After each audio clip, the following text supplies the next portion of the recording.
Hello friends, welcome back to our channel Sonia's kitchen. എല്ലാവരും സുഖമായിട്ടിരിക്കുന്നല്ലോ അല്ലേ? ഇന്ന് ഞാൻ വന്നിരിക്കുന്നത് വളരെ സിമ്പിളായിട്ടുള്ളൊരു റെസിപ്പിയുമായിട്ടാണ്. അതൊരു സ്നാക്സ് ആണ്. അപ്പോൾ പക്കാവടയാണ് ഞാൻ ഉണ്ടാക്കാനായിട്ട് പോകുന്നത്. അപ്പം ഞങ്ങളുടെ കണ്ണൂർ ഇരിട്ടിയിലൊക്കെ ആണെങ്കിൽ ഇതിന് പക്കവട എന്ന് പറയും, ചിലയിടത്ത് പൊക്കുവട അങ്ങനെയൊക്കെ പറയാറുണ്ട്. നമ്മൾ കടലമാവ് വെച്ചാണ് ഉണ്ടാക്കുന്നത്.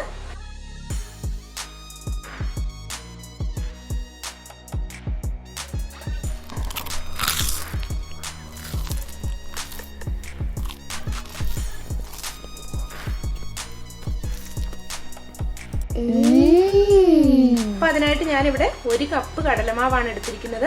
അപ്പൊ ഇതുണ്ടാക്കുന്ന സമയത്ത് നന്നായിട്ടൊന്ന് ക്രിസ്പി ആയിരിക്കാനായിട്ട് ഞാൻ ഇതിലേക്ക് 1 ടേബിൾ സ്പൂൺ അളവിൽ അരിപ്പൊടി കൂടി ചേർക്കുന്നുണ്ട്. അപ്പോൾ ഈ പക്കവടയ്ക്കായിട്ട് പിന്നെ വേണ്ടത് സവാളയാണ്. 1 സവാള ചെറുതായിട്ട് അരിഞ്ഞെടുത്തിരിക്കുന്നതാണ്.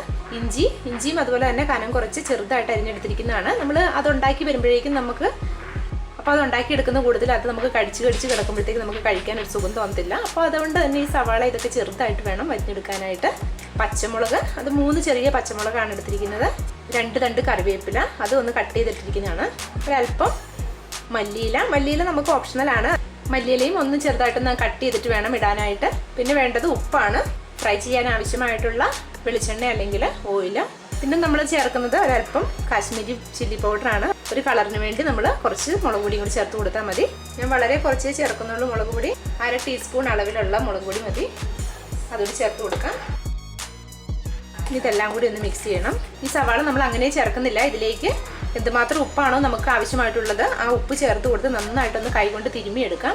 അപ്പോഴത്തേക്കും ഈ സവാളയൊക്കെ നന്നായിട്ടൊന്ന് സോഫ്റ്റ് ആയി കിട്ടും. അപ്പോൾ നമ്മുടെ ആ പക്കവടയ്ക്ക് തന്നെ നല്ലൊരു ടേസ്റ്റും ആയിരിക്കും. അങ്ങനെ സോഫ്റ്റ് ആയിരിക്കുമ്പോൾ തന്നെ നമ്മൾ ഉണ്ടാക്കുമ്പോഴേക്കും. അപ്പോൾ ഇതിലേക്ക് ഉപ്പ് ചേർത്ത് കൊടുത്തിട്ട് നന്നായിട്ടൊന്ന് എടുക്കണം.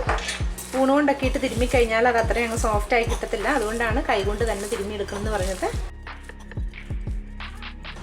ഇതുവരെ ഇതൊന്ന് ട്രൈ ചെയ്തിട്ടില്ലാത്തവർ ഇത് വീഡിയോ കണ്ടു കഴിയുമ്പോൾ തീർച്ചയായിട്ടും ഒന്ന് ട്രൈ ചെയ്ത് നോക്കണം കേട്ടോ. നല്ല ടേസ്റ്റിയാണ്. അതുപോലെ തന്നെ നല്ല സോഫ്റ്റുമാണ് ഇത് കഴിക്കാനായിട്ട്. കാരണം കടലമാവ് ആയതുകൊണ്ട് നമുക്കറിയാം കടലമാവ് ഉണ്ടാക്കി കഴിയുമ്പോഴേക്കും നല്ല സോഫ്റ്റ് ആയിരിക്കും. പിന്നെ നമുക്ക് ബാക്കിയുള്ള കടലമാവിലേക്ക് ഓരോന്നായിട്ട് ചേർത്ത് മിക്സ് ചെയ്തെടുക്കാം. ഇഞ്ചിയും ഇതെല്ലാം കൂടെ അങ്ങ് ചേർത്ത് കൊടുക്കാം. കറിവേപ്പില, മല്ലിയില ഇതെല്ലാം കൂടെ അങ്ങ് വെച്ചിട്ട് നന്നായിട്ടൊന്ന് മിക്സ് ചെയ്തെടുക്കാം.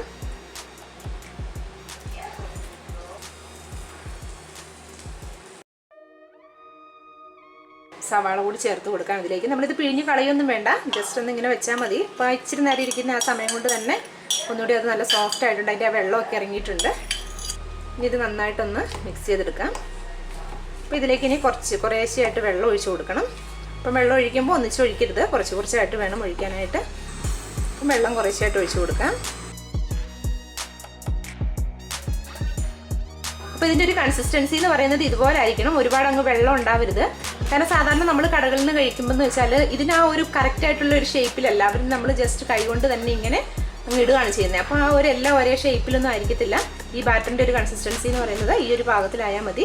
ഇനി ഇതിലേക്ക് 1/4 ടീസ്പൂൺ ബേക്കിംഗ് സോഡ കൂടി ചേർത്ത് ഒന്നുകൂടി ഒന്ന് മിക്സ് ചെയ്യാം. അത് നന്നായിട്ടൊന്ന് സോഫ്റ്റ് ആയി കിട്ടാനായിട്ടാണ് നമ്മൾ ആ ബേക്കിംഗ് സോഡ ചേർക്കുന്നത്. ഇനി ഇത് എണ്ണയിലേക്ക് ഇട്ട് കൊടുക്കാം. അപ്പോൾ എണ്ണ ചൂടായിട്ടിരിക്കുകയാണ്. ആ ചൂടായ എണ്ണയിലേക്ക് കൈകൊണ്ട് തന്നെ കോരിയിട്ട് കൊടുക്കാം.